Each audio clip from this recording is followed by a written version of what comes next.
Hi friends, എല്ലാ കൂട്ടുകാർക്കും ഷിം വ്ലോഗ്സിൻ്റെ മറ്റൊരു എപ്പിസോഡിലേക്ക് സ്വാഗതം. ഗൾഫിലുള്ള ഇന്ത്യക്കാർക്ക് ചെറിയൊരു പ്രതീക്ഷയുണ്ടായിരുന്നു. കഴിഞ്ഞ 2 ദിവസം വരെ പുറത്തു വന്ന ന്യൂസ് അനുസരിച്ചിട്ട് ഇന്ത്യക്കാരെ തിരിച്ചു കൊണ്ടുപോകാനായിട്ട് സാധിക്കും, അതിനുള്ള നടപടികളൊക്കെ സ്വീകരിച്ചിരിക്കുന്നു എന്നുള്ള രീതിയിലുള്ള ചെറിയ ന്യൂസുകളും സൂചനകളൊക്കെയാണ് കഴിഞ്ഞ ദിവസങ്ങളിൽ പുറത്തു വന്നത്.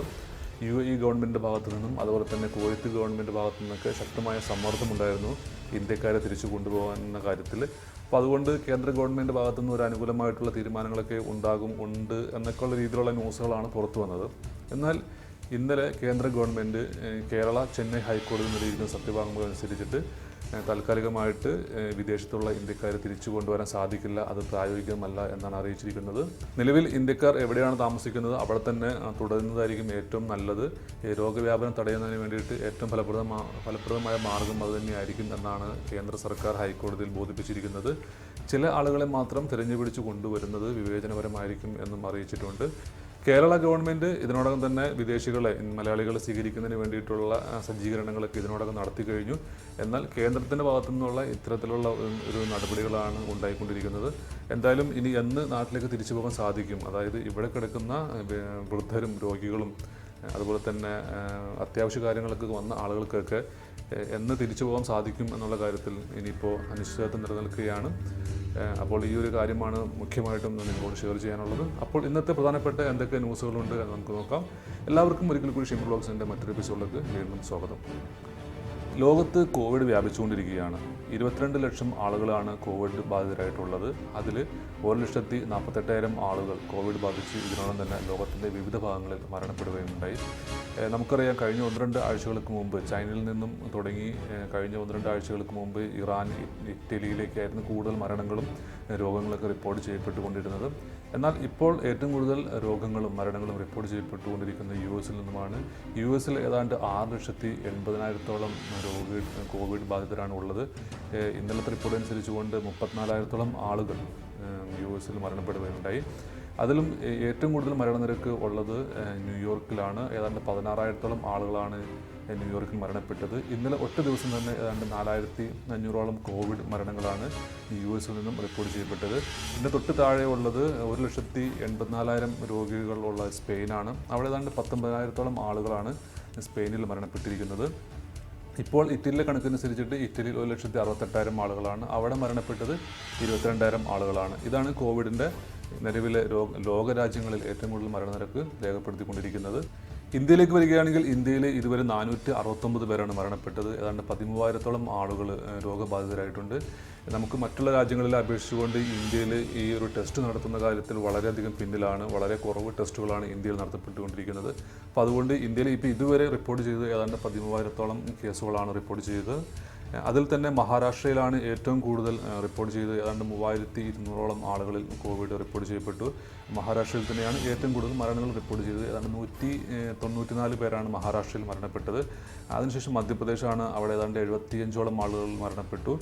ഗുജറാത്തിൽ 38 ആളുകൾ മരണപ്പെട്ടിട്ടുണ്ട്. ഡൽഹിയിൽ 32 ആളുകൾ, അവിടെ 1,500 പേർക്കാണ് കോവിഡ് റിപ്പോർട്ട് ചെയ്യപ്പെട്ടത്. കേരളത്തിലേക്ക് വരികയാണെങ്കിൽ കേരളത്തിൽ ഇതുവരെ 2 പേരാണ് മരണപ്പെട്ടത്. കേരളത്തിൽ 394 പേർക്കാണ് രോഗം സ്ഥിരീകരിച്ചിരിക്കുന്നത്. ഇതാണ് കേരളത്തിലെ വിവരങ്ങൾ. കുവൈത്തിലേക്ക് വരികയാണെങ്കിൽ കുവൈത്തിൽ ഇതിനോടൊപ്പം തന്നെ 5 പേരാണ് മരിച്ചിരിക്കുന്നത്. ഒരു ഇന്ത്യക്കാരനും കുവൈത്തികളും ഇറാൻ പൗരനും അടക്കം 5 പേരാണ് മരിച്ചത്. ഇന്നലത്തെ റിപ്പോർട്ട് അനുസരിച്ചുകൊണ്ട് 2 ആളുകൾ മരിച്ചിട്ടുണ്ട്.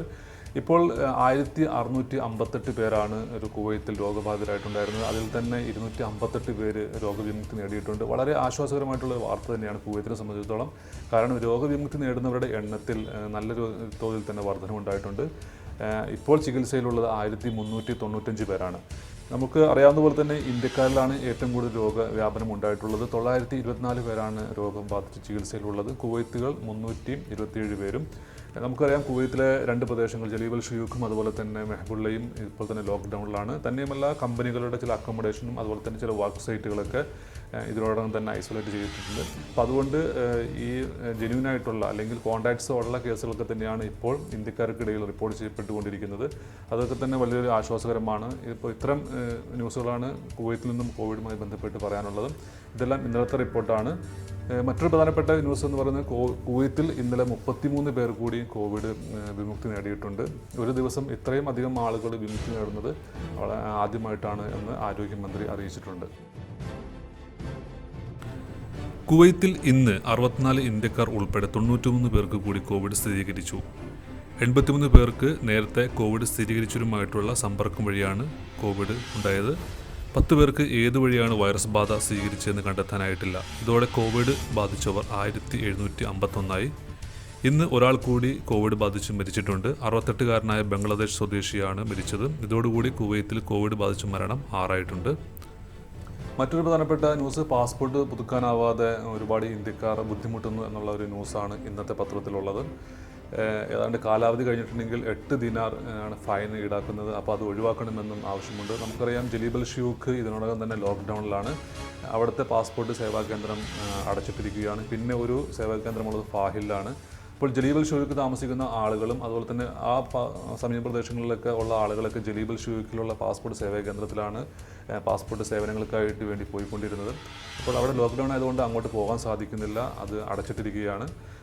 ഫാഹിലുള്ളത് തിരക്ക് നിയന്ത്രിക്കാനാവാതെ പല ആളുകൾക്കും ടോക്കൺ ലഭിക്കുന്നില്ല എന്നും പറയുന്നുണ്ട്. അപ്പോൾ മുഖ്യമായിട്ടുള്ള ആവശ്യം ജലീബൽ ഷ്യൂക്കിലെ പാസ്പോർട്ട് സേവാ കേന്ദ്രം തുറക്കണം എന്നാണ് ഇവിടുത്തെ പ്രവാസി സംഘടനകളൊക്കെ ആവശ്യപ്പെട്ടിരുന്നത്. കാരണം ജലീബൽ ഷ്യൂക്കിലെ ആളുകൾക്കെങ്കിലും ഫൈൻ കൂടാതെ പാസ്പോർട്ട് റിന്യൂ ചെയ്യാൻ സാധിക്കും. അതുകൊണ്ട് ജലീബൽ ഷ്യൂക്കിലെ പാസ്പോർട്ട് സേവാ കേന്ദ്രം തുറക്കണമെന്ന് ആവശ്യം ഉയരുകയാണ്. തന്നെയുമല്ല, കുവൈത്തിൽ പാസ്പോർട്ട് കാലാവധി ഉണ്ടെങ്കിൽ മാത്രമേ നമുക്ക് ഇവിടുത്തെ കുവൈത്തിലെ വിസ റിന്യൂ ചെയ്യാൻ സാധിക്കുകയുള്ളൂ. അപ്പോൾ പാസ്പോർട്ടിൽ കാലാവധി ഇല്ലാത്തതുകൊണ്ട് പല ആളുകളും വിസ റിന്യൂ ചെയ്യാതെ ബുദ്ധിമുട്ടുന്ന അവസ്ഥയുമുണ്ട്. അപ്പോൾ എത്രയും പെട്ടെന്ന് ഇതിന് നടപടിയെടുക്കണമെന്ന് വിവിധ സംഘടനകൾക്ക് ആവശ്യപ്പെടുന്നുണ്ട്. മറ്റൊരു ന്യൂസ് കർഫ്യൂ ആണ്. കർഫ്യൂ നിയമലംഘനവുമായി ബന്ധപ്പെട്ട് ഏതാണ്ട് 11 പേർ അറസ്റ്റിലായിട്ടുണ്ട്. എല്ലാവരും സ്വദേശികളാണ് അറസ്റ്റിലായുള്ളവർ, വിദേശികളാരും തന്നെ ഇല്ല. ആ ഒരു ന്യൂസാണ് പ്രധാനമായിട്ടും ഉള്ളത്. ഇന്നലെ കുവൈത്തിൽ നിന്നും ഒരു സങ്കടകരമായിട്ടുള്ള ഒരു ന്യൂസ് വന്നത്, കുവൈത്തിൽ ടാക്സി ഡ്രൈവറായിരുന്ന ഒരു തിരുവനന്തപുരം നെയ്യാറ്റിൻകര സ്വദേശി ജോജോ സെബാസ്റ്റ്യൻ ഇന്നലെ മരണപ്പെട്ടു. കനത്ത പനിയും ശ്വാസതടസ്സവും മൂലം അദ്ദേഹം അസുഖബാധിതനായിരുന്നു. അദ്ദേഹത്തിന് ആംബുലൻസ് സർവീസിന് വേണ്ടിയിട്ട് ശ്രമിച്ചെങ്കിലും ലഭിച്ചില്ല എന്നാണ് പറയുന്നത്. പിന്നീട് മെഹ്ബൂളിലുള്ള ഒരു ക്ലിനിക്കിൽ പോവുകയും അവിടെ നിന്നും അസുഖം മൂർച്ഛിച്ചതിനെ തുടർന്ന് അദാൻ ഹോസ്പിറ്റലിലേക്ക് മാറ്റുകയുമാണ് ഉണ്ടായത്. ലോക്ക്ഡൗൺ ആയതുകൊണ്ട് മെഹ്ബൂളിൽ അദ്ദേഹത്തിൻ്റെ കൂടെ താമസിച്ചിരുന്ന അദ്ദേഹത്തിൻ്റെ സുഹൃത്തുക്കൾക്ക് അദ്ദേഹത്തെ അനുഗമിക്കാൻ ആയില്ല. അദ്ദേഹം അദാൻ ഹോസ്പിറ്റലിൽ ചെന്ന് അവിടെ നിന്ന് മരണപ്പെട്ടു എന്നുള്ള വാർത്തയാണ്. കോവിഡ് ബാധിതനാണോ എന്നുള്ളത് തുടർന്നുള്ള റിപ്പോർട്ടുകൾ പരിശോധനകൾക്ക് ശേഷം പറയാൻ സാധിക്കുകയുള്ളൂ എന്നും അധികൃതർ അറിയിച്ചിട്ടുണ്ട്. അദ്ദേഹം കുവൈത്തിൽ കുവൈത്തിൻ്റെ ഒരു മെമ്പറായിരുന്നു, ഒരു ടാക്സി തൊഴിലാളിയായിരുന്നു. നിലവിൽ കുവൈത്തിൽ ടാക്സി സർവീസുകളെല്ലാം തന്നെ നിർത്തിവെച്ചിരിക്കുകയാണ്. അദ്ദേഹം റൂമിൽ വിശ്രമത്തിലായിരുന്നു. കൂടുതൽ വിവരങ്ങൾ പുറത്തു വരാൻ ഇരിക്കുന്നതേ ഉള്ളൂ. അദ്ദേഹം കോവിഡ് ബാധിതനായിരുന്നു എന്നുള്ള കാര്യത്തിൽ പരിശോധനകൾ നടക്കുകയാണ്. അപ്പോൾ മുഖ്യമായിട്ടും ഇത്തരം ന്യൂസുകളാണ് ഇന്ന് നിങ്ങളുമായിട്ട് ഷെയർ ചെയ്യാനുള്ളത്. അപ്പോൾ വാർത്തകൾ ഇനി അടുത്ത ദിവസങ്ങളിൽ നമുക്ക് ഷെയർ ചെയ്യാം. അപ്പോൾ നിങ്ങൾക്ക് എൻ്റെ ഒരു വീഡിയോ ഇഷ്ടമായെങ്കിൽ നിങ്ങൾ എൻ്റെ ഒരു ചാനൽ സബ്സ്ക്രൈബ് ചെയ്യാതെയാണ് കാണുന്നതെങ്കിൽ എൻ്റെ ചാനൽ സബ്സ്ക്രൈബ് ചെയ്യണം, ലൈക്ക് ചെയ്യുക, നിങ്ങളുടെ കൂട്ടുകാരിലേക്ക് എത്തിക്കുക. അപ്പോൾ വീണ്ടും വാർത്തകളും വിശേഷങ്ങളൊക്കെ ആയിട്ട് ഞാൻ വീണ്ടും വരുന്നതാണ്. അതുവരേക്കും ഗുഡ് ബൈ.